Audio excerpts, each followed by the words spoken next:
એટલે temple politics Congress જ્યારે કરવા નીકળે ને ત્યારે તો કાગડો હંસની ભાષા બોલવા જાય ને એના તો કૌવા ચલે હંસ કી ચાલ તો ખુદ કી ચાલ બી ભૂલે કે વાય ઓનલી ખોડલધામ. એટલા ખોડલધામ જ કેમ શ્રદ્ધાના સ્થાનક તરીકે જવું. એની બાજુમાં 5 જ કિલોમીટર દૂર જલારામ બાપાનું વિશ્વવિખ્યાત જન્મસ્થળી છે વીરપુર, અને સરકાર નળથી જળ નથી આપી શકતી ને અહીંયા કોઈ દી કઢી ખીચડી ખૂટી નથી. કામ વીરપુરથી અમે જલારામ આ કાર્યક્રમ શરૂ કરીએ છીએ. કોઈએ કીધું નહીં, શું કામ? એનું એવું સંગઠન નથી. રઘુવંશીઓના એટલા મત ક્યાંય કોઈ જગ્યાએ છે નહીં કે અમે પગે લાગીને અહીં અમે જીતી જાય. ત્યાં તો ફતવા બહાર પાડો છો કે રામ મંદિર તો કાલ્પનિક વાતો છે, ત્યાં ન જવું, અને અહીંયા તમે આવીને ખોડલધામમાં આવી તો કોઈ પાગલ છે, કોઈને સમજણ ન પડે કે તમારે નાટક કરવા છે તો કરો. પેલા રાહુલ ગાંધીએ જ્યારે આની પહેલાની ચૂંટણી હતી દ્વારકાથી શરૂ કર્યું હતું, જનોઈ પાછી બહાર કાઢી હતી, ખરેખર અંદર પહેરવાની હોય, પણ હવે મારે દેખાડો જ કરવો છે તો હું ભાજપ, કોંગ્રેસ અને આમ આદમી અને અપક્ષ બધાને અત્યારે વેવાય વેલા જવા લાગે ખેડૂત. શું કામ? ચૂંટણી માથે છે. કાલ તો પરમ દિવસે વીરપુરમાં હોવો જોઈએ, ઓલે દિવસે કનકાઈમાં, ઓલે દી બાણેજ, ઓલે દી તુલસીજામ, ઓલે દી પરબવાવડી, ઓલે દી હતાધાર, ઓલે દી દ્વારકામાં હોવું જોઈએ ને. હરામ ખબર પડશે કે હવે મોડું થયું, 6 મહિના સુધી કાંઈ થવાનું નથી, એટલે ગોળ્યું બધું. ટાણે આવો તો થાય વધામણા, કટાણે આવે ઈ કલંક, અને વખત આવે ઈ હાચા, પછી રાજા હોય કે રંગ. મેં કીધું અમિત ચાવડાને કે ભાઈ તમે આ મુકુલ વાસનિકને પહેલા તો પોતાને કીધું, તમે ગુજરાતના પ્રભારી છો, તમારું શું કર્યું? તમને પોતાનું બિલખા ક્યાં આવ્યું ખબર છે? સેના પ્રભારી તમે, તમને એવું નથી થતું કે તમે હાવ અવળે રસ્તે છો? સર, ખોડલધામની આપણે વાત કરીએ તો આમ તો કહે છે કે નોન પોલિટિકલ સંસ્થા છે, પણ બધી જ પોલિટિક્સ અહીંથી થાય છે. કે કપાળે ચાંદલો કરનારા, ચશ્મા પહેરનારા અને બ્લુ શર્ટ પહેરેલા કેટલાક લોકો બકબક કરે છે. હું નામ નથી, પણ નામમાં બાકી શું રાખ્યું? આવો હું તો છું, બીજું તો કોણ છે તમારી સામે? તો શું કેવળ ને કેવળ રાજનૈતિક કેન્દ્ર બનાવ્યું નરેશભાઈ પટેલે ખોડલધામને. ખોડલધામની જે સ્થાપના થઈ હતી, જેથી વિઠ્ઠલભાઈ રાદડિયા એના ટ્રસ્ટી હતા ને લાખો રૂપિયા, કરોડો રૂપિયા એકત્રિત થયા હતા, ત્યારે આખી આશય જુદો હતો આ મંદિરની સ્થાપનાનો, કે લેવા અને કડવા પાટીદારો વચ્ચે જે રોટી બેટીના વ્યવહાર નથી, એને બદલે લવ કુશ બે એકના જ કાકા મોટા બાપના ભાઈઓ છે, અને એક થઈ જાય તો આખી જમાવટ ઓર થાય. એ આશયથી આનું સ્થાપના કરવામાં આવી હતી. રાહુલ ગાંધીથી માંડીને, ભાજપથી માંડીને, ગોપાલ ઇટાલિયાથી માંડી અને ભાઈ બધા ટોટલી. એટલે તમને જો ખોડલમાં રસ, મા ખોડલના તમે આસ્થાળુઓ સારી વાત છે, એમાં ખોટું નથી. તમે રાજાપરા કેટલા ગયા, માટલ કેટલા ગયા, ત્યાંથી કાં શરૂ નથી કરતા? ખોડલને 10-15 મિનિટ આપે ને નરેશભાઈ છે પોલિટિકલી ફાધર, એની અરે 1.5 કલાક કરે. તો તમે કોના દર્શને આવ્યો? ખોડલ માતાના કે ભાઈ નરેશ પાસે? ભાઈ એના. નરેશભાઈ કે છે કે આ નોન પોલિટિશિયન છે એવું નથી, નેરો રાજકીય અખાડો બનાવી દીધો છે. હવે જો એને ધીરે ધીરે ઓછું થાય તો વધુ સારું, પણ આજની જ ભૂમિકા છે, આપણે જેની ચર્ચા કરવા બેઠા છે એ તો છે ને. સોનાના થાળમાં 32 પકવાન ભોળા ભક્તોને, ભૂખા ભક્તોને મેલીને કેમ ખાવું? એને તો ખબર છે ને. તમે ખેડૂતોના આંસુ નથી લૂછ્યા અને મારીને આવીને ખોટે ખોટા તમે જળજળિયા પડત પાગલ છું? અમથો મૂર્તિ છે ને છતાંય પૂજા તો હોય, ભગવાન અમથા પૂજાય છે.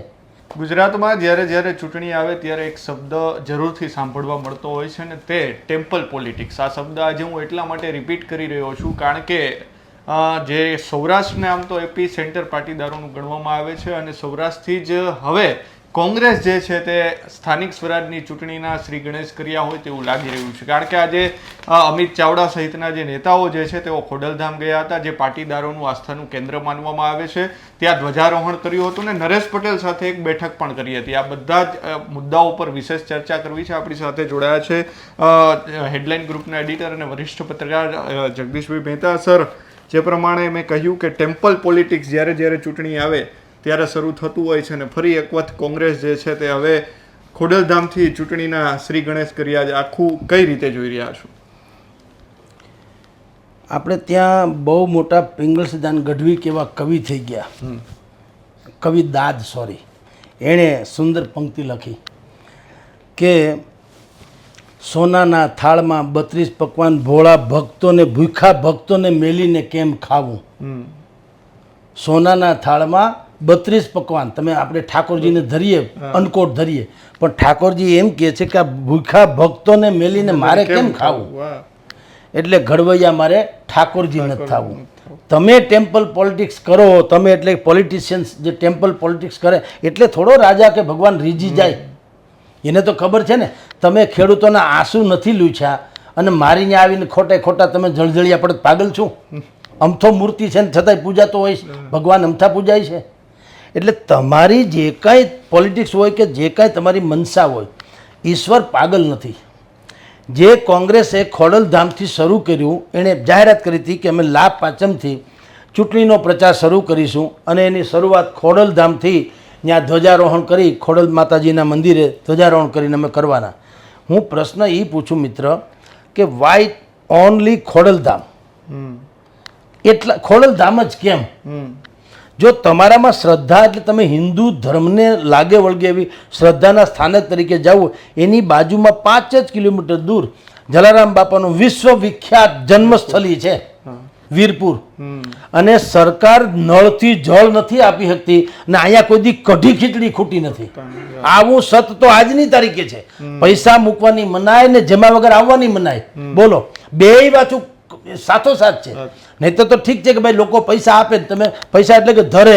ત્યાં લખ્યું છે અહીંયા 1 રૂપિયો કોઈએ ધરવો નહીં, કોઈએ ધરવો નહીં, છતાં ધરાઈને જમીને જવું.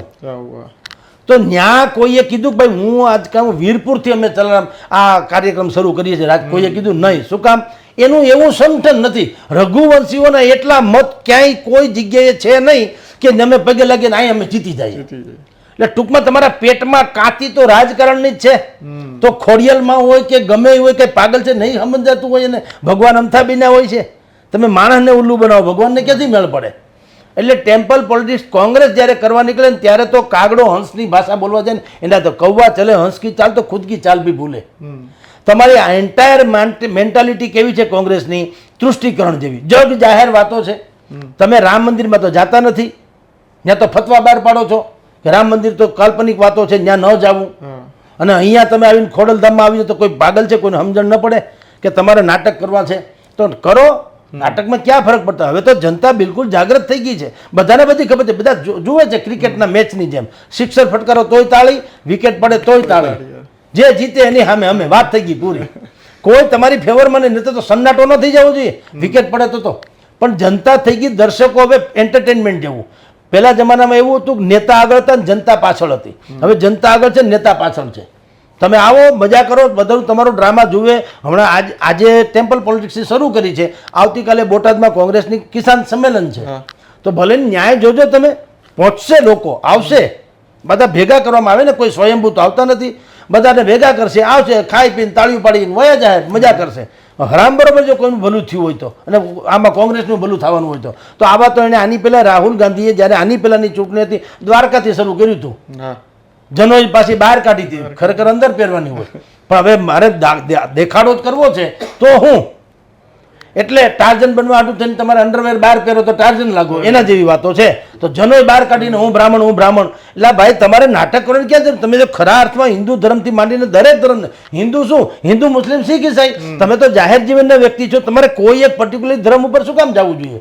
બધા ધર્મ તમારા માટે સરખા. માનવ ધર્મથી મોટો તો કોઈ ધર્મ નથી. તો તમે એવું કરતા તો કંઈ વાંધો નથી.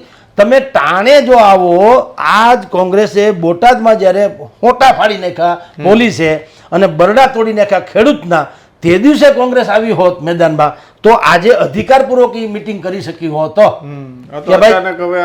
હવે તમે જાગવા માંડ્યા છે સ્થાનિક સ્વરાજની ચૂંટણી. બધાને ભાજપ, કોંગ્રેસ અને આમ આદમી અને અપક્ષ બધાને અત્યારે વેવાય વેલા જવા લાગે ખેડૂત. શું કામ? ચૂંટણી માથે છે. અને તમે લખી રાખજો, SIR જે નવો ડખો આવ્યો છે, મતદાર યાદી નવેસરથી બનાવવાનો દેશભરમાં. આપણે ગઈકાલે જાહેરાત થઈ છે, ગુજરાત સહિત 12 રાજ્યોમાં જાહેર થઈ ગયું કે હવે આ મતદાર યાદીના આધારે ચૂંટણી નહીં થાય. એટલે કે સ્થાનિક સ્વરાજ્યની જે ચૂંટણી થવાની છે, હમણાં આપણે મગજમાં એવું હતું ડિસેમ્બરમાં થશે, કોઈ કે ફેબ્રુઆરીમાં થશે. હવે નહીં થાય. શું કામ? નવી જે મતદાર યાદી છે ફેબ્રુઆરીમાં તો આવવાની છે. તો એ મતદાર યાદી આવે, ઓકે થઈ જાય, માથાકૂટ ન રહે, ક્લિયર થઈ જાય, પછી ચૂંટણી જાહેર થાય ને. ચૂંટણી જાહેર થવાના ગાળો હોય ને, એનો અર્થ એમ છે કે ફેબ્રુઆરી, માર્ચ, એપ્રિલ, મે ગમે ત્યારે થાય એમ છે. ટૂંકમાં 5-6 મહિનાનો ગાળો છે. એટલે તમે લખી રાખજો, આ પહેલું છેલ્લું મંદિર છે કોંગ્રેસનું. હવે નહીતર મંદિર તો સૌરાષ્ટ્રમાં ગામે ગામ છે, તો અહીંયા છે તો કાલ તો પરમ દિવસે વીરપુરમાં હોવો જોઈએ, ઓલે દિવસે કનકાઈમાં, ઓલે દી બાણેજ, ઓલે દી તુલસીજામ, ઓલે દી પરબવાવડી, ઓલે દી હતાધાર, ઓલે દી દ્વારકામાં હોવું જોઈએ ને. હરામ ખબર પડશે કે હવે મોડું થયું, 6 મહિના સુધી કાંઈ થવાનું નથી, એટલે ગોળ્યું બધું. એટલે હા, એટલે હાલો આપણે આપણી એર કન્ડિશન ઓફિસમાં બેસીને ફાંકા ફોજદારી કરીએ. એટલે આ બધી જ આવી જે મેલો ડ્રામા કહેવાય, નાટકીયતા, એ નાટકીયતા જનતા બિલકુલ હવે વાકેફ થતી જાય છે, સમજતી જાય છે. મોબાઈલ યુનિવર્સિટીને કારણે બધાને ખબર પડે છે તમે કેટલામાં છો. તો મેં તમને પહેલાં કીધું એમ, કોંગ્રેસ જો જે બોટાદમાં જે દિવસે થયું, મહિનાથી પહેલાં પણ થયું હતું, 2 વર્ષ પહેલાંય થયું હતું. આ જ રાજુ કરપડાને 2 વર્ષ પહેલાં પણ આટલા જ ખોટા પડ્યા હતા પોલીસના, અને એને જેલવાસે ભોગવ્યો હતો. ગઈ 1-2 મહિના દિવસ પહેલાં થયું, એમાં પણ એ જ હાલત થઈ. 82 લોકો ઉપર ચૂંટણી લોકો ઉપર FIR દાખલ કરી, જેલમાં ગયા ને બધા કેસ કબાડા થયા, આમ આદમી પાર્ટીને છોડ્યા. ત્યારે ભાઈ કેમ કોંગ્રેસે કંઈ એક પ્રેસ નોટ ન મોકલે? એક પાલભાઈ આંબલિયા જે કિસાન કોંગ્રેસના નેતા છે, એને બાદ કરતા એક પણ માણસે પ્રેસ નોટ ન મોકલી. તો આપણે જેમ ગામડામાં કહે છે ને કે ભાઈ તમે ટાણે આવો તો થાય વધામણા, તમારે ટાણે આવવાની જરૂર હતી ને, ટાણે આવો તો થાય વધામણા, કટાણે આવે ઈ કલંક, કટાણે આવે ઈ કલંક, અને વખત આવે ઈ હાચા, પછી રાજા હોય કે રંગ. તમે વખત અમારો સાચવી દો તો તમે હાચા. તે દિવસે જો કોંગ્રેસ આવી હોત મેદાનમાં, તો આજે એ અધિકારપૂર્વક કહી શક્યા હોત કે અમે તે દિવસે હારે હતા. ભલે આમ આદમી પાર્ટીનો કાર્યક્રમ હતો, પણ ખેડૂતનો પ્રશ્ન હતો, એટલે અમે કીધું ભલે આમ આદમીને ક્રેડિટ મળે, પણ કોંગ્રેસ તમારી સાથે છે, કાં ન કીધું? હવે તમે અત્યારે જાઓ અને તમે કલ્પના કરો, ગાંધીવાદી વિચારધરણી ધરાવતી કોંગ્રેસનો દાવો છે કે અમે ગાંધીવાદી વિચારસરણીમાં માનીએ છીએ, રાઈટ? રાજકોટમાં પ્રેસ કોન્ફરન્સ ક્યાં કરી? 5 સ્ટાર જેવી હોટલમાં. એ હોટલ ભાજપની પાછી, ભાજપને માનનારા નેતાની હોટલ. એ 5 સ્ટાર હોટલમાં માલ મલિદા મારા સહિતના એ ખાધા. મને બોલાવ્યો હતો, મને બોલાવ્યો હતો એના નેતાઓએ સ્પેશિયલ કે તમે આવો, તમારી એને વાતચીત કરવી છે. તો કીધું વાંધો નહીં, આવીએ. આપણે તો સબભૂમિ ગોપાલકી, તો અમે ત્યાં ગયા. મેં મોઢા મોઢી ભાઈને મુકુલ વાસનિકજીને કીધું ને અમિત ચાવડાને કીધું. પાછા 6-7 જણા હતા ને વસાડે કીધું, એમને નહીં. બધાય ગાયત્રી બા હતા, ભાઈ હેમાંગ વસાવડા હતા, રાજદીપસિંહ જાડેજા હતા, ભાઈ આપણા રોહિત રાજપૂત હતા, મને મહેશ રાજપૂત હતા, લલિત કગથરા, લલિત વસોયા, બધાય. મેં કીધું અમિત ચાવડાને કે ભાઈ તમે આ મુકુલ વાસનિકને પહેલા તો પોતાને કીધું કે તમે ગુજરાતના પ્રભારી છો, તમારું શું કરેલું? તમને પોતાનું બિલ ક્યાં આવ્યું ખબર છે? બરોબર. શેના પ્રભારી તમે? તો તમને એવું નથી થતું કે તમે હા અવળે રસ્તે છુઓ? તો મને કે નહીં, એસા નહીં જગદીશજી, મેરે બી સોર્સિસ હોતે. મેં કીધું તમારે એક તો તમને અહીંયા ટપ્પો નથી પડતો. અહીંયા હું કર્ણાટકમાં જઈને શું કરું? મને કયો જી, પેલા કર્ણાટકમાં કોના બાપનો દીકરો છે મને ખબર નથી, શેનો રિપોર્ટ હું કરી લઉં? પ્રભારી બને તો હું તો ભારી રહું, પ્રભારી ન રહું. તો તમે અહીંયા પ્રભારી થયા છો, તમને ખબર છે રોહિત કોણ છે, મોહિત કોણ છે? કઈ ખબર તો છે નહીં. તો તમે આવી રીતે પ્રભારી થયા, એનો મતલબ હું? નહીં, એસા નહીં જગદીશજી, મેરે બી સોર્સિસ હોતા. એટલે સોર્સિસ તો મંથરા જેવો હોય તો ફૂડ કાઢે કે નહીં? સોર્સિસનો અર્થ એમ કે તમે પરાવલંબી છો, તમને ખુદને તો ખબર નથી હું હારો કે ખરાબ. આ ભાઈ તમારો સોર્સ હોય, એ તમને કે મયુરભાઈ કે જગદીશભાઈ હારા, તો તમારે માની લેવું પડે. જગદીશભાઈ એ કે ખરાબ, તો તમારે માની લે, કારણ કે તમને તો કઈ ટપ્પો પડતો નથી. તો મેં એને એ કીધું મુકુલ વાસનિક, ભાઈ તમારા કરતા મારી બાજુમાં મેં કહ્યું આ લલિત કગથરા આઈનો ધૂળ ધોયો માણસ છે, એને નક્ષિક બધી ખબર છે કોણ કેટલામાં છે. તો એવાને રાખો તો ટપ્પો તો પડે, સાચી વાતની તો ખબર પડે. તો તમારા જેવાનું કરવું હું. અને બીજું અમિત ચાવડાને કીધું કે તમે કાલ જવાના ધ્વજારોહણ કરવાથી માંડીને બધું તમારી જાણ ખાતર આજ પાટીદારના 42 જેટલા ધારાસભ્ય કક્ષાના નેતાઓ, પ્રભાત દુધાત, વીરજી ઠુમર, પરેશ ધાનાણી, જેનીબેન ઠુમર, મનહર પટેલ, કિરણ પટેલ થી માંડીને કિરીટ પટેલ, આવા અને લલિત કગથરાના વસોયા, આવા 42 જેટલા ધારાસભ્ય કક્ષાના લોકોએ પત્ર લખીને આ જ મુકુલ ચોકસીને સામે બેઠા હતા ને કીધું, આ ભાઈને કહું છું, એમ નહીં કે ઈધર એવું, આને પત્ર લખીને કીધું તું મુકુલભાઈને કે તમે રાહુલ ગાંધીનો સમય અમને અપાવી દો, અમારે મળવું છે. આજ સુધી એનો જવાબ નથી આપ્યો. તો તમને શું કામ પાટીદાર મત આપે? રાહુલ ગાંધીને જો આ 42 જણા પાટીદારોની, અહીંયા 37% પાટીદારો છે. સૌરાષ્ટ્ર કચ્છની 54 બેઠક છે ટોટલ. એ 54 માંથી 23-24 બેઠકમાં તો એ કે એમ થાય એમ છે. તમે ધારાસભ્ય કક્ષાના લોકોને જો મળવા ન દેતા હો, સમય ફાળવતા ન, તો અમારા જવાનું તો આવે હું? વિચાર કરો. તો તમે કઈ રીતે મારો એક ધજા ચડાવી દો, હું પાગલ છે પાટીદાર તમને મત આપી દે? એટલે આને કહેવાય, મેં કીધું આ બધા ઓપરેશન તમારે કરવા ઘટે ને, એ તમે એટલા માટે નથી કરી, તમને કંઈ ટપો જ નથી. ગુજરાતનો કોના બાપનો દીકરો થઈ, તમને બિલખા ક્યાંય ખબર નથી, શું અહીંયા પ્રભારી થઈને ફેર્યા. એટલે મેં એને કીધું કે આ બધું જ પોલમ પોલ છે, તમને અધિકાર ભલે છે વિપક્ષ તરીકે, પણ વાસ્તવિકતાથી તમે ભયંકર દૂર છો. અને મને તો એ સમજાતું, મેં એને મોઢે એ પણ કીધું કે ઘણા લોકો એમ કહે છે કે સાહેબ અમારી મર્યાદા છે, પક્ષમાં એટલે બોલી ન શકીએ. એટલે ભાઈ મર્યાદા મારે સાચું કેવા મર્યાદા હું, તમારી આગળ કૂવો હોય તો મારે ન કેવું ભાઈ કૂવો છે પડશો, હવે હું કહું મારી મર્યાદા છે તો ખાપકે તો મરે હમુકા, એ મર્યાદા ને કઈ બેવકૂફાઈ કહેવાય. હમુકું કેવું જોઈએ ભાઈ, તમે ભલે તમે તમારે આમ હેઠું જુઓ કૂવો છે તો મર્યાદા ક્યાં હોતા હે. એટલે આવું છે. આજે એણે ટેમ્પલ પોલિટિક્સ તરીકે ધ્વજારોહણ કર્યું. માની લ્યો હવે આવતીકાલે બોટાદમાં સંમેલન કરશે તો કે જનતા પાગલ છે. મેં કીધું તાળીઓ પાડશે, મજા કરશે. હા કાંઈ વાંધો નહીં ભાઈ, બહુ સારું. કારણ કે આવ્યા હું તમે ભાજપને ગાળ્યું દેવા, એટલે ભાજપને ગાળ દેવાથી અમારા ખેતરના ચૂલા કે અમારા રહોડાના ચૂલા કઈ રીતે હંધરું કે, મને કયો હંધરું કે એટલે હળગે, ચૂલા પ્રગટે જ્યાં રસોઈ થાય. તો આપકે બડે હોને સે હમ કેસે છોટે હો જાતે હૈ, એના જેવી વાત છે. તમે ભાજપને ગાળજો એમાં અમારું શું ઉકળે, મને કયો. હાલો અમારું તણાઈ ગયું, તમે ભાજપને ગાળજો એટલે એક પાથરો તણીને પાછો આવતો રહીએ કે ભાઈ નદીમાંથી એક પાથરો આવી ગયો માંડવીનો, કે કારણ શું કે ભાઈ એક હર્ષસંઘવીને ગાળ દીધી, હાલો ભૂપેન્દ્રભાઈને ગાળ આપો એટલે એક આખું કારલું આવી જાય માંડવીનું. એવું છે તો ઠીક કે ભાઈ એક મોટી ગાળ દીધી ને એવડી મોટી એટલે છે ને આખું કારલું આવી ગયું માંડવીનું, તો હું કહું હજી હું કહું દો તમ તને ભાજપ વળે કે આવવા દો ગાળ હોય એટલે, જો પાછું આવતું હોય તો. એટલે એમથી શું મેળ પડે. તમે શું કરવાના છો ખરખરો સિવાય, ખરખરો કરવા સિવાય તમે શું કરવાના છો મને કહો. તમારી પાસે અહીંયા તમારી સરકાર નથી દાખલા તરીકે, બરાબર. તો આની પહેલાં વિધાનસભાની ચૂંટણી થઈ ત્યારે તમારી સરકાર તો હતી નહીં. ખેડૂતોને આપઘાત કરીને 5-5 લાખ રૂપિયા દેવા કોંગ્રેસવાળા નીકળ્યા હતા, 5-5 લાખ રૂપિયા ઘરે ઘરે. શંકરસિંહ વાઘેલા બધા નીકળ્યા હતા તમારી અને કોંગ્રેસવાળા ખાસ કરીને તો 5-5 લાખ રૂપિયા ત્યારે ન્યા દઈ આવતા હતા ચૂંટણી ટાણે. સરકાર તો હતી નહીં, પણ એમ બતાવવા કે સરકાર નિકમ્મી છે, જુઓ અમે 5-5 લાખ રૂપિયા તો તે દી હતા. હવે શું થયું? અને તમારી અહીંયા સરકાર કર્ણાટકમાં છે કે નહીં ક્યાંક, તો એ હાવ ભિખારી તો છે નહીં, પૈસા તો ભગવાન દયા છે. તો તમે થોડુંક વરહો ને, ખાલી ભાષણ જ કરો છો તે થોડાક ઢીલાઈ કરો કાવડિયા. તમે અહીંથી જ બનાવ્યા છે. જો જહર પી ચુકા તુમને તો દિયા હૈ, अब तुम तो मुझे जिंदगी की दुआएं मत दो और 16 था जल बुझाओ तुम तो मुझे हवाएं मत दो. આ તમે તો હુડ કાઢ્યું છે. તો તમે ક્યાંક હરો આમાં કંઈક નીરો 5 રૂપિયા. એટલે નથી કરવું કાંઈ, ખાલી ભાષણબાજી કરવી. જનતા બેવકૂફ નથી, સાંભળી લેશે, કાંઈ વાંધો નહીં ભાઈ, તમારું બધા હો. ઓહો બહુ સારું. ક્યાં કાલને કાલ મત છે દઈ દેવા.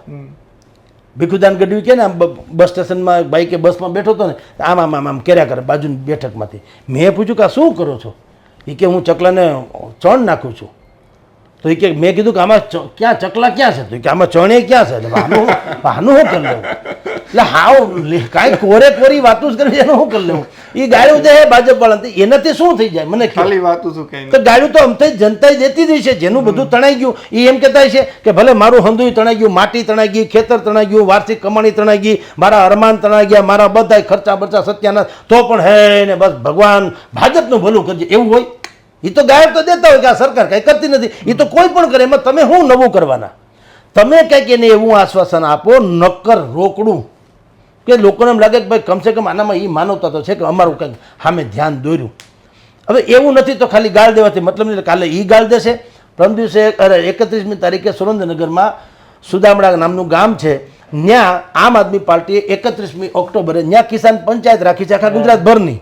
કેજરીવાલ. હા, તો કાવડિયા તો એ નથી દેવાના, એ તો હકીકત છે. પણ એને થોડોક અધિકાર રહે. શું કામ? એને પોતાને માર ખાધા છે ને, બરાબર. એને માર ખાધા છે, બરડા ભાગી નાખ્યા ઓલા લોકોએ, કેસ કબાડા કર્યા 2 વખત, એક વખત નહીં 2 વર્ષ પહેલા અને મહિના દી પહેલા પાછું. તો એને થોડોક અધિકાર છે કે ભાઈ અમે તમારા હાટું થઈને આ જિલ્લા છે ઘાવ, તો એને સ્વાભાવિક છે થોડીક વાત કરવાનો અધિકાર છે. એટલે આમ અત્યારે ભારતીય જનતા પાર્ટીએ પરિપત્ર બહાર પાડ્યો માર્કેટિંગ યાર્ડોના માટે થઈને. હું ટાઢો પાડવા, કિસાનોનો રોષ ઠંડો પાડવા.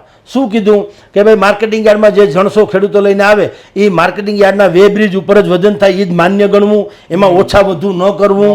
અને એને તમારે જણસો પુગાડવાનું. જો વેપારી એમ કે મારું ફલાણા આજથી 30 કિલોમીટર મારું જે વેર હાઉસીસ છે, ગોડાઉન છે કે જીનિંગ મિલ છે ત્યાં પુગાડો, તો ભાડું વેપારીએ દેવાનું, ખેડૂતોએ નહીં.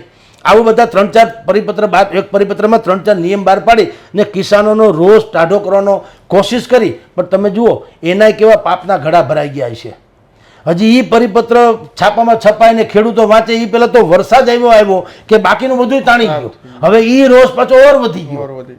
ઓલું તો હજી માર્કેટિંગ યાર્ડનું હતું, ટાઢું પડે તો ઠીક હતું. આ જો સિઝન સારી હતી આ વખતે, વાવણી પણ સારી થઈ, લણણી પણ સારી, પાકે સારો થયો. ભગવાન કરે જો હરખું હાલ્યું હોત અને આ પાક એમનેમ રહ્યો હોત તો આ પરિપત્ર ભારતીય જનતા પાર્ટી માટે સંજીવની જેવો સાબિત થાય. કારણ કે થઈ તો ગયું બધું, લેવડ દેવડ તો પતી ગઈ, પરિપત્ર તો કોરે કોરો છે, એનો કોઈ મતલબ હવે ક્યાં કઈ માલબાલ રહ્યો છે. ખેડૂતો પાસેથી લૂંટવાના તે લૂંટી લીધા વેપારીઓએ, હવે તો કઈ રહ્યું નથી. એ સિઝને પતી ગઈ છે, મગફળી કપાસ બધું વેચાઈ લેવાય તો રહ્યું છે.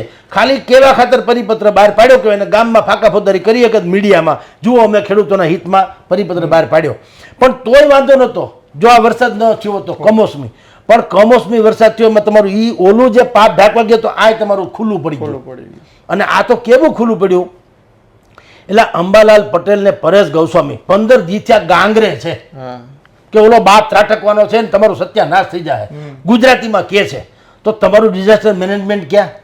તમે તો સરકાર છો ને, વિપક્ષ જવા દે ને, આમ આદમીને ગોળ્યા જે થવું એ થાય, તમે તો સરકારમાં જવાબદાર છો ને, તો તમારું ડિઝાસ્ટર મેનેજમેન્ટ નામની કોઈ જે વ્યવસ્થા છે એ ક્યાં? હરામ ખાયો કેમ કોઈએ 15 દી થયા તમે હળાય નહીં, તમે તો લાભ પચેમાં બસ હું મીઠા મોઢા કરી લઉં ને જલ્દી મારો હોદ્દો ગ્રહણ કરી લઉં. હોદ્દો ગ્રહણ કરીને તમે શું ગોદા માર્યા મને કયો?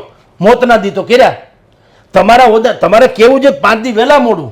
પણ અત્યારે પેલા કિસાનોનું છે ને 1 સેકન્ડમાં વિપક્ષોની આખી જે એની રણનીતિ છે એની હવા કાઢવી તો ભારતીય જનતા પાર્ટીમાં એક અમોઘ શસ્ત્ર, હું તમને શસ્ત્ર બતાવું, અમોઘ શસ્ત્ર. એની પાસે સર્વેના બધા જ આંકડા છે, કયા જિલ્લામાં, કયા તાલુકામાં, કયા ગામમાં, કયા ખાતેદારના, કયા સર્વે નવો ઉપર કેટલું હું વાવેતર થયું છે, બધી જ ડિટેલ છે. કાંઈ ગોતવા જવું પડે. સર્વેની તો માં જ મરી ગઈ, એ ઉલ્લુ બનાવવાનું કારખાનું છે સર્વે. તમારી પાસે આંકડા તો છે. હવે ક્યાં ક્યાં માલ ધોવાઈ ગયો એ તમારી નજર સામે છે, એ કઈ છુપાવવા જેવી તો વાત છે નહીં કે ભાઈ આનું ખેતરમાં માટી પર ધોવાઈ ગયું તો માલ તો હોય જ ગયો હોય ને. તમે અચ્છા, PM કિસાન સન્માન યોજના સરકાર નરેન્દ્ર મોદી પૈસા આપે સીધાના ખાતામાં જાય છે ને, વચ્ચે ત્યાં કોઈ છે નહીં, તો એ તમારી પાસે એકાઉન્ટ નંબર તો છે, એકાઉન્ટ નંબર છે, ગ્રામ સેવક છે, તલાટી મંત્રી છે, મામલતદાર છે, તમારી પાસે બધા ફિગર્સ છે, કોણે કયા વિસ્તારમાં હું વાવેતર બધું છે. હવે તણાઈ ગયું, ઓકે, તમે એમાં મલ્ટીપ્લાય કરી એને ભાંગ્યા ગુણા કરીને પૈસા અને સીધું જગદીશભાઈ ખાતેદાર છે, મારી 2 લાખની કમાણી તણાઈ ગઈ, મારા ખાતામાં 2,11,000 રૂપિયા મોકલી અને મને 2 વર્ષનો ફોન કર્યો હતો કે જગદીશભાઈ લાભ પાંચમમાં ખરેખર તો તમારે બહુ નુકસાની થઈ છે, બોણી બગડી આપણી, પણ બગાડી મેઘરા જાય. ઓકે, અમે તો નથી બગાડી, પણ અમે સરકાર છીએ. સરકાર માઈ બાપ એવો શબ્દ ગામડામાં પ્રયોજવામાં આવે છે. માઈ બાપ એટલે जिसका કોઈ નહીં उसका खुदा होता है. તો અમે તો તમારે રખેવાળ છીએ ને, તો તમારે 2 લાખ રૂપિયાની કમાણી વહી ગઈ છે, પણ તમે ચિંતા ન કરો, 2,11,000 રૂપિયા તમારા ખાતામાં મોકલ્યા, તમે ચેક કરી લો આવી ગયા કે નહીં. હવે આવી ગયા તો ધન્યવાદ. આમાં અમે ઉપકાર નથી કરતા, અમારી ફરજ છે ને અમારો ધર્મ છે કે અમારે જગતના તાત, તમે તો ગામના આખા અમારા બધાના પેટ તમે ભરો છો, તમારા છોકરા ભૂખા હુવે અમને કઈ રીતે પાલવે? એટલે તમે તપાસ કરી લ્યો. 2,11,000 આવી ગયા હોય તો ધન્યવાદ, ભગવાન તમને સુખી રાખે ને આવતું વર્ષ આવું ન જાય, બલકે આથી સારું જાય એવી હું પ્રાર્થના કરું છું. આવો મુખ્યમંત્રીનો સંદેશાની એક જાહેર ખબર આપણા તમામ દૈનિકોમાં છપાવી હોત તો વિપક્ષોનું શું આવત મને કયો? પણ તમારે કરવું નથી કાંઈ, માત્ર ને માત્ર. હવે પરિપત્ર બહાર પડ્યો, મંત્રીને કીધું તમે એમ કે તમારા વિસ્તારમાં આમ થઈ ન્યા જ રખડે છે સન્માન માટે થઈને, તો 2 દી આમ 2 ખેતર માટો મારી આવશે ફોટા પડાવી આવશે. હવે ન્યાના તો છે, એમાં તમારે કહેવાની શું જરૂર છે? અને એ કઈ ઉપકાર કરે છે ન્યાય ખેતરમાં જાય તો? એટલે આ બધી ડ્રામેબાજી જે છે એ હવે જનતા બિલકુલ પીછાણી ગઈ છે. એટલે એજ્યુકેટેડ થયેલી જનતાને કોઈ કરતાં કોઈ ભરમાવી શકે એમ નથી. ડિલિવરી કાયદેસર પરફોર્મન્સ કરશો તો જ તમારો મેળ પડે એમ છે. માત્ર ભારતીય જનતા પાર્ટીને અત્યારે બચાવે છે SIR. જો હમણાં સ્થાનિક સ્વરાજ્યની ડિસેમ્બરમાં કે જાન્યુઆરી ફેબ્રુઆરીની ચૂંટણી થઈ હોત તો આ બેયનો માર જે છે એ ભારતીય જનતા પાર્ટીને પડત. પણ હવે SRI નો ડખો આવી ગયો તો આ લોકોને સંજીવની મળી ગઈ, કારણ કે 2-5 મહિને ઠેલાશે તો વળી પાછું કંઈક નવું થાય તો આપણા દેશમાં એવું તો છે, આપણી યાદદાસ્ત બહુ કમ હોય છે, એટલે આ ભૂલી જાય બીજું કંઈક નવું આવે તો વાત થઈ જાય પૂરી. એટલે એનો પણ જો ભારતીય જનતા પાર્ટી સદુપયોગ કરે ને ખેડૂતોની હમદર્દી જીતવાની કોશિશ કરે તો એનો મેળ પડે એમ છે, અન્યથા એને મુશ્કેલી પડશે. જી સર, ખોડલધામની આપણે વાત કરીએ તો આમ તો કહે છે કે નોન પોલિટિકલ સંસ્થા છે, પણ બધી જ પોલિટિક્સ અહીંથી થાય છે. જુઓ, તમે કોલસાને દૂધથી ધોઈ નાખો ને પછી એને ચૂનો ચોપડી દો, કોલસાને ચૂનો ચોપડીને કહો જુઓ સફેદ કોલસો નીકળ્યો, સફેદ કોલસો, તમે આમ ખતરો તો ખબર પડી જાય કે કાળું ભમ્મર છે. તમે કયો એટલે થોડું માની લે. રાજકારણીઓમાં કેવું હોય છે, એ એમ કે ધારો કે મારા વિશે કાંઈ ટીકા કરવી હોય કે પ્રશંસા કરવી, આપણે ટીકા રાખો ને, કારણ કે એ તો એ જ કરશે. મારા વિશે ટીકા કરવી તો શું કરે કે કપાળે ચાંદલો કરનારા, ચશ્મા પહેરનારા અને બ્લુ શર્ટ પહેરેલા કેટલાક લોકો બકબક કરે છે. હું નામ નથી, પણ નામમાં બાકી શું રાખ્યું? આવો હું તો છું, બીજું તો કોણ છે તમારી સામે તો છું, પણ હું કોઈનું નામ લેવાનું આ એના જેવું છે. પણ બધાને ખબર પડે કે તમે શું છો. એમ નોન પોલિટિશિયલ સંસ્થા છે એવું ઈ કે છે, કોઈ માનતું નથી. કેવળ ને કેવળ રાજનૈતિક કેન્દ્ર બનાવ્યું નરેશભાઈ પટેલે ખોડલધામને. ખોડલધામની જે સ્થાપના થઈ હતી, જેથી વિઠ્ઠલભાઈ રાદડિયા એના ટ્રસ્ટી હતા ને લાખો રૂપિયા, કરોડો રૂપિયા એકત્રિત થયા હતા, ત્યારે આખી આશય જુદો હતો આ મંદિરની સ્થાપનાનો. નહીં તો ખોડલ તો રાજપરા માટલમાં છે જ ને, માં ખોડલનું ધામ તો છે જ, અતિ પતિ પાવન છે. અહીંયા કરવાનો આશય જુદો હતો, સામાજિક આશય હતો કે લેવા અને કડવા પાટીદારો વચ્ચે જે રોટી બેટીના વ્યવહાર નથી, એને બદલે એ લવ કુશ બે એકના જ કાકા મોટા બાપના ભાઈઓ છે અને એક થઈ જાય તો આખી જમાવટ ઓર થાય, એ આશયથી આનું સ્થાપના કરવામાં આવી હતી. હવે એમાં એ બધું પછી આપણી અહીંયા તો બોલે એવું તો કંઈ થતું નથી. અને જેટલા લોકોને પાટીદારોના મત જોતા હોય એ બધા પગથિયા ગહમાં આવી જાય. રાહુલ ગાંધીથી માંડીને, ભાજપથી માંડીને, ગોપાલ ઇટાલિયાથી માંડી અને ભાઈ બધાય ટોટલી. એટલે તમને જો ખોડલમાં રસ, માં ખોડલના તમે આસ્થાળુ હોત સારી વાત છે, એમાં ખોટું નથી. તમે રાજપરા કેટલા ગયા, માટલ કેટલા ગયા, ત્યાંથી કાં શરૂ નથી કરતા? માટલ અને ઓરિજિનલ તો ન્યા જ છે. હું ગાંધીજીનું પુતળું મારા ઘરમાં સ્થાપના કરું અને તમે ન્યા દર્શન કરવા આવો ને પોરબંદર ફેર નહીં. પોરબંદર તો એની જન્મસ્થળ છે. મેં તો ખાલી આ ડીંડક ઊભું કર્યું, જ્યાં ઓરિજિનલ તો ન્યા છે. તો તમારે કાં માટલથી કોઈ નથી શરૂ કરતા, કાં તમે રાજપરાથી શરૂ નથી કરતા? ત્યાં તમારું મતદાર નથી. એ માટેલ છે પણ ત્યાં મતદારો જુદા છે. રાજપરા છે પણ ત્યાં મતદારો તમારું કયું કરે એમ નથી. આ ખોડલ તો એક તો પાટીદારનો ગઢ ને એમાં નરેશભાઈ ને એમાં ખોડલથી ખોડલને 10-15 મિનિટ આપે ને નરેશભાઈ છે પોલિટિકલી ફાધર, એની યારે 1.5 કલાક કરે. તો તમે કોના દર્શને આવ્યો? ખોડલ માતાના કે ભાઈ નરેશ પાસે ભાઈ એના?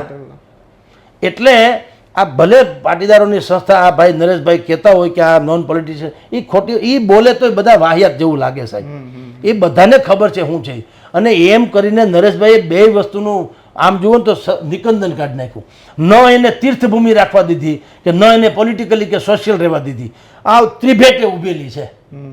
નત્ર આવડું મોટું ધામ, તમે વીરપુર તો કેવડું છે, હાંકડું છે ને, અવડું કેવું નાનો એવો ડેલો છે, આમ ચારે તમે જો તો અહીંયા દુનિયાભરમાંથી ટુરિસ્ટો આવે છે. અને આ આવડું વિશાળ ને ભવ્યાથી ભવ્ય મંદિર છે. તો તીર્થભૂમિઓ તો ત્યાં તો ટુરિઝમ જેવું ન ખુલવું જોઈએ. ત્યાં એ તમે આપણે જેમ ફરજિયાત જે જવાવાળા જાય, બાકી જે આ સ્થળો હોય એ જાય. પણ જે વિકસવું જોઈએ એવું નથી વિકસ્યું. શું કામ? તમે એને તીર્થભૂમિ પર રહેવા નથી દીધી ને. ત્યાં બાધા આખરી રાખવાવાળા ઓછા થાય, બાધણા કરવાવાળા વધુ જાય ભાજપ કોંગ્રેસના. જેને મન મેલા તન ઉજળા બગલા કપટી અંગ, અને એથી તો કાગા ભલા જેના તન મન એક જ રંગ. આ બધાને પેટમાં કાતી જુદી. અહીંથી કે મારે માતાજીને ધ્વજારોહણ કરવા જવું, ત્યાં જઈને પિતાજી અરે સંબંધ પાછો પોલિટિકલ પિતાજી અરે વધારે બેવાનો, માતાજીનું તો 10-15 મિનિટ. તો કઈ પાગલ છે દુનિયા? બધાને ખબર નથી પડતી કે ભાઈ આજે ખોડલમાં તમે ધ્વજારોહણ કરવા ગયા, ગયા વર્ષે શું હતું ત્યાં ખોડલ માતા? ત્યાં કાલકા હતા, એ ખોડલ માતા જ હતા. કાં ગયા વર્ષે તમે ન આવ્યા? કાં આવતે વર્ષે આવશું અમે નથી કહેતા? અને અટાણે શું છે? કંઈ એવું કંઈ છે તિથિ બીથી કંઈ છે કે તો તમે ધ્વજારોહણ કરો? પણ ચૂંટણીની તિથિ છે. હવે વિચાર તો કરો કે જેવી તેવી વાત છે. એટલે આ બધા જે પોલિટિકલી ડ્રામા નરેશભાઈએ પણ ખોટું કર્યું. જોકે હવે હમણાં મેં કેટલાક સમયથી એવું સાંભળ્યું છે, કેટલાક મિત્રોએ મને કીધું છે કે નરેશભાઈએ હવે સક્રિય રાજનીતિમાં કાંઈ પણ ચંચુપાત કરવાનું લગભગ છોડી દીધું મોટે ભાગે. જો એ સાચું હોય, આપણને ખબર નથી, સાચું હોય તો સારી વાત છે ભાઈ. તમે કરો પોલિટિક્સ, એમાં ખોટું કાંઈ નથી, પણ તમે ન્યાય ન કરો. આપણું પહેલેથી એ જ કહેવાનું છે કે તમે ખોડલધામના ખોળે બેહીને કે ખોડલધામના સંકુલમાંથી રાજનીતિ ન કરો. અહીંયા સરદાર ધામ તો છે જ, નરેશભાઈ પટેલનું છે, સરદાર પટેલ સોશિયલ ગ્રુપનું.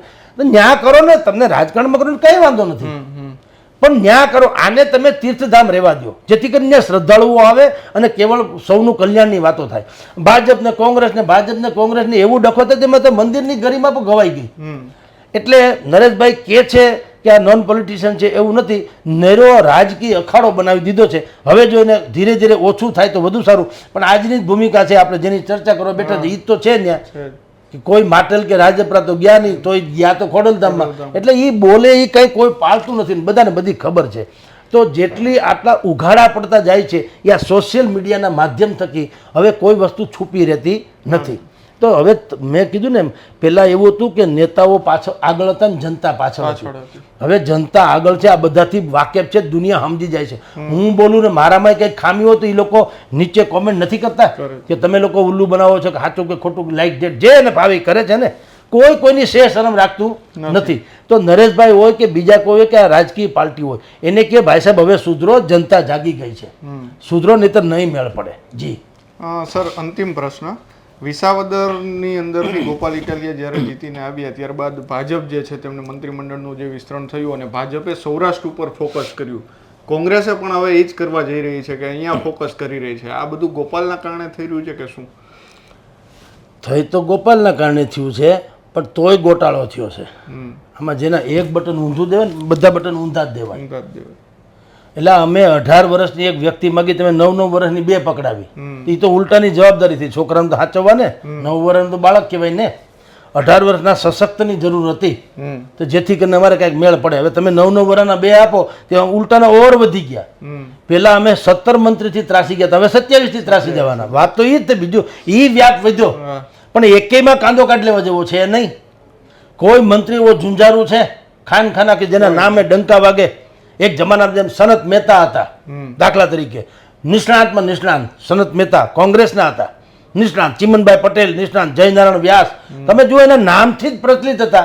આપણે નીતિનભાઈ પટેલ સુધીની એની વાત કરો, ભલે આ લોકોએ ભાજપ વાળાએ કોરાણે મૂકી દીધા, પણ ખરા અર્થમાં બ્યુરોક્રેટ્સને પણ આમ નાથી હકે એવો માણસ તો હતા જ તે. તો જે સક્ષમ માણસો છે એને તો તમે લીધા નથી, અને જે હજી છે ભારતીય જનતા પાર્ટી પાસે 156 જીતા 6 બીજાને પાડ્યા કોંગ્રેસમાંથી વિકેટ ખેરવીને. તો તમારી પાસે માલ તો છે ગોડાઉનમાં, પણ ગોડાઉનમાં રાખ્યો, શોકેસમાં ન રાખ્યો. હવે એ બધાને હાસ્યમાં ધકેલી દીધા, એટલે વિનાશકાળે વિપરીત બુદ્ધિ. ઓલાને એક તો તમારે હાસ્યમાં ધકેલા એટલે એ કાંઈ છંછેડાઈને બેહી કેમ તો છે નહીં, કારણ કે પોતિકા બલબુતી ઉપર જીતે છે, તમારા ખેસથી જીતતા નથી. હવે એનું હમુનમું થઈ જાય પછી તમે જુઓ કાં ઠેકી જાય ને કાં તમને એ ઠેકાડી દે. બેમાંથી એક. આ તો રાજનીતિ છે ને. તમે કલ્પના કરો, ગોપાલ ઇટાલિયા પાસે નથી બૂથ પ્રમુખ, નથી પેજ પ્રમુખ, નથી વોર્ડ પ્રભારી, નથી વોર્ડના પ્રમુખ, નથી કોઈ સંગઠન, તો પણ એની સભા કાંઈ હિટ જાય છે સ્વયંભૂ. 10-10, 20-20 હજાર માણસો ભેગા થાય છે. કાંઈ ટપો તો પડવો જોઈએ ને સરકારને. એનો અર્થ એમ છે કે એક આખું લોકમાનસ પલટાઈ રહ્યું છે ને માને છે કે આપણે આના કરતાં આની હોઈ જવું વધુ સારું. તો એવા સંજોગોમાં તમે સૌરાષ્ટ્ર ઉપર ફોકસ કર્યું, પણ કેને કીડા મકોડા જેવી વાત કરી. તમે જેને લીધા કોઈની માગણી નથી, તમે એને લઈને ક્યાં તમારી જેની ડિમાન્ડ હતી, જે પોતિકા તમને ખપ લાગે એને તો તમે લીધા નથી, કારણ કે તમને ખબર છે કે તમારા કયામાં રે એમ નથી. એ તો પોતિકા બલબુતા ઉપર છે. તો સક્ષમ માણસોને તમે જ્યારે એક કિનારે રાખી મૂકો અને બીજા તમે આલિયા માલ્યાને કે ગમે એને મૂકી દો, તો જનતા થોડી બેવકૂફ છે, એ તો ખબર જ છે. તો આ અત્યારે મુવમેન્ટ ચાલે જ છે. સરકારને આપણે કેટલા મહિનાથી જેટલી ડિબેટ કરીએ, મેં એને કીધું એવું તો થયું તો ખરું ને, પાછું ન થયું તેમ લાગે કે આપણે કોકનું ખરાબ બોલીએ છીએ. મેં કીધું કે તમારી અમે એન્ટી એસ્ટાબ્લિશમેન્ટ પરાકાષ્ઠાએ છે, આખી સરકાર નહીં બદલાવો તો તમને નુકસાન થાય. આવું આપણે ઓલી દિવાળીથી બોલતા હતા. આ દિવાળીએ અંતે કરવું તો પડ્યું કે નહીં. જો આપણે ખોટા હોત ધારો કે, તો સરકાર એમને ચાલતી હોત ને એક પણ મંત્રીને બદલાવ વગર એનું પાછી ચૂંટણી જીતી જતી હોત, તો આપણે ખોટા છીએ માનવું પડે. અમે તો 1 વર્ષ પહેલા કીધું હતું તમને કે તમારું સત્યાનાશ નીકળી જાય, બદલાવો ભાઈ કોઈ હિસાબે, અંતે કરવું તો પડ્યું. તો સવાલ તો એ જ છે કે આપણે એટલે કે મીડિયા, હું નહીં બધા જ આપણે એન્ટાયર મીડિયા, આપણે તટસ્થ મૂલ્યાંકન કરીને જે વાત હોય એ કહીએ સૌના હિતમાં કે ભાઈ સરકારને પણ આપણે અત્યારે પણ રસ્તો બતાવ્યો ને કે ભાઈ તમે હવના ખાતામાં પૈસા નાખી દો એટલે વાત થઈ ગઈ પૂરી. કોઈ તમને કઈ કહીએ જ કેમ નથી. ઉલટાના અમુક ખેડૂતો સાંભળતો ગોપાલભાઈ હોય કે અમિત ચાવડા હોય કહી દે કે ભાઈ બહુ ગાડી દો, પૈસા આવી ગયા અમારા, ભલે નુકસાન ગયું મેઘરાજાને કારણે, પણ આ રહ્યા અમારા ખાતામાં પૈસા આવી ગયા. પછી હવે બીજી શું વાત આવે તો સરકાર તો કઈ ભગવાનથી મોટી તો છે નહીં ને, તો આખી વાત પૂરી નથી જાય. પણ તમારે એ કરવું નથી તો એમ કે ના વિપક્ષની ફેવરમાં તમે ન બોલો, લે એવું તો કઈ હાલતું છે. એટલે તમને કહું કે અત્યારે જેટલું તમારો જે પ્રશ્ન છે કે આ બધા લોકો ગોપાલ ઇટલિયાને કારણે બધું થાય તો ગોપાલ ઇટલિયા જ કેન્દ્રમાં છે, એને કારણે જ બધા ફેરફારો થયા, પણ ફેરફાર જે થવા જોઈએ એ નથી થયા. ઉલટાનું તમે એમાંય મેં કીધું ઊંધું બટન દબાવીને બધા બટન ઊંધા દીધા. હજી સમય છે, 2.5 વર્ષ છે સરકાર વિધાનસભાની ચૂંટણી, ત્યાં સુધીમાં હજી આપણે બધા કહેવાય છે બજારમાં ઘણી બધી વાતો તો આવે છે, બિહારની ચૂંટણી પૂરી થાય પછી વળી પાછું કંઈક રિસફલિંગ થાય એવી સંભાવના છે. કેટલાક તો એમ કે છે કે ભૂપેન્દ્રભાઈ છે બાય બાય ટાટા કરી દેશે અને એની જગ્યાએ અત્યારે આપણે જેને ડેપ્યુટી કહે છે, ડેપ્યુટી છે ડીવાય સાયલન્ટ શબ્દ થઈ જાય અને ચીફ મિનિસ્ટર થાય, જે થાય તે. પણ ટૂંકમાં હજી ઘણા ફેરફારની આવશ્યકતા છે. જો એ ફેરફાર કરશે તો સરકાર હજી થોડીક મેળ પડવાનો, નહીંતર 2027ની ચૂંટણી ન ભૂતો ન ભવિષ્યથી. સાહેબ લખી રાખજો, તમને જેમ નીતિન જાનીએ કીધું ખજૂરભાઈએ મારે લડવું છે, એવા ક્યાંકથી ભોમાંથી ભાલા નીકળવાના કે તમે કલ્પના નહીં કરો. એવા જ લોકો મેદાનમાં આવવા અને કોઈના ખેસની જરૂર નહીં પડે. જનતા સ્વયં પોતાનો ઉમેદવાર ચૂંટી બતાવશે. જનતા એને ખબર નથી એ ન આયાતી ન ભાયાતી ન ફલાણું ન ઢીકણું ન વર્ગ ન કોમ ન જ્ઞાતિ ન જાતિ ન ફલાણું કુછ નહીં. માણસ તરીકે એપ્રિશિએટેડ છે, અફલાતુન છે, સમર્પિત છે, વિઝનરી છે, કોઈ પણ જાતનું કાળું કલંક નથી, વેલકમ. એ પછી ગમે એ કેમ નથી હોતા. એ નીતિન જાનીએ ખાલી જાહેરાત શું કરી, ખલબલી મચી ગઈ કે નહીં, અને એન્કાઉન્ટર માંડ્યું થવા એના જૂના કહેવાતા કૌભાંડ, કહેવાતા ઓરિજિનલ તો નહીં, કહેવાતા કૌભાંડની અત્યારે બીજા લોકો દ્વારા મોઢે બોલીને શરૂ કરાવો. ભાઈ હું કામ ખબર પડી અંદર ખાને કે નીતિનભાઈ લગભગ આપણામાં ન આવે તો આપણે એક કામ કરો, આ પેટાવી રાખો દીવડો એટલે ઠીક હળગાવા થાય. આવે તો પાછા નીતિનભાઈ રૂપાળા થઈ જાય. તમે જોજો અત્યારે તમે કોંગ્રેસે શું કીધું, અમે નીતિનભાઈને વેલકમ કરીએ છીએ. ગઈકાલે ડૉક્ટર હેમાંગ રાવલ કોંગ્રેસના પ્રવક્તા એણે કીધું કે નીતિનભાઈ જેવા માણસ જો રાજકારણમાં આવતા હોય તો કોંગ્રેસ એને આવકારે છે. ઓકે, હવે નહીં આવે તો તમને કહું તો પાછા નીતિનભાઈ ખરાબ થઈ જાય એક જ સેકન્ડમાં કે આવા તો બધા નાટકિયા બાટકિયા કેટલા આવે છે ને કોઈનું કાંઈ હાલે તો વળી પાછા બધા ખરાબ આવે તો હોનાના. એમ હવે તમામ પક્ષમાં એવું થવાનું. આવા લોકો ભોમાંથી ભાલા નીકળે એમ નીકળવાના. સાહેબ જે પરંપરાગત રાજકીય નેતાઓને તમે ને હું જે બજારમાં ફાલ અત્યારે જે છે એમાંથી છોડો, એમાંથી જે કેટલાક લોકો જ બચશે, બાકી બધા આવા નીતિનભાઈ જેવા જ નીકળવાના. કલ્પનાતીત, તમને કલ્પના ન હોય એવા જ લોકો આવશે મેદાનમાં અને લોકો ચૂંટી કાઢશે, પ્રેમથી ઉભા રાખશે, કહેશે વેલકમ ભાઈ આવતા રહ્યો. તો થવાનું 2027 માઇલસ્ટોન સાબિત થવાની ચૂંટણી. જી જી, ખૂબ ખૂબ સર, કિંમતી સમય આપવા બદલ આભાર.